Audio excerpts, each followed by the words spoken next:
ନମସ୍କାର। ମୁଁ ପ୍ରମୋଦ ମଞ୍ଜୁରୀ ମଳପୁର ବାଲଚନ୍ଦ୍ରପୁର।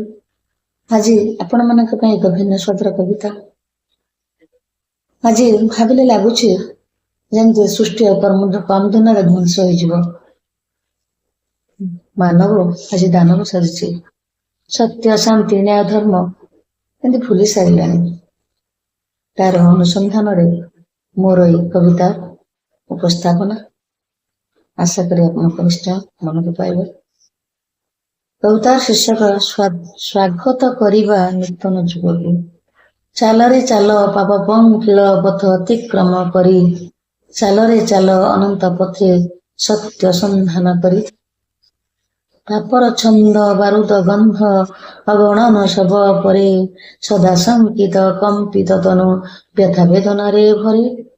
ସଦା ଶଙ୍କିତ କମ୍ପିତ ତନୁ ବ୍ୟଥା ବେଦନାରେ ଭରେ। ଚାହିଁ ଦେଖ ଆଜି ଅଶାନ୍ତ ସିନ୍ଧୁ କ୍ଷୁବ୍ଧ ହୋଇଛି ଘୋର ଦୁର୍ଗତି ପାଇଁ। ଚାହିଁ ଦେଖ ଆଜି ଅଶାନ୍ତ ସିନ୍ଧୁ କ୍ଷୁବ୍ଧ ହୋଇଛି ଘୋର ଦୁର୍ଗତି ପାଇଁ। ଲଙ୍ଘିବ ସେଦିନେ ସତ୍ୟ ତାହାର ଉଗ୍ର ଯାଇଛି ହୋଇ। ଲଙ୍ଘିଛି ବେଳା ଗ୍ରାସିବ ସୃଷ୍ଟି ଚୂର୍ଣ୍ଣ କରିବ ମାନବ ଦର୍ପ ନିମିଷକେ ଦେବ ଧ୍ୱଂସୀ। ମାନବ ସାଜିଛି ଦାନବରେ ଆଜି ରକ୍ତେ ଖେଳୁଛି ବୋଲି। ମାନବବାଦର ରୁଦ୍ଧ ଦ୍ୱାରକୁ ସତ କରି କୁହ ପାରିବ କି କେହି ଖୋଲି। ମାନବବାଦର ରୁଦ୍ଧ ଦ୍ୱାରକୁ ସତ କରି କୁହ ପାରିବ କି କେହି ଖୋଲି।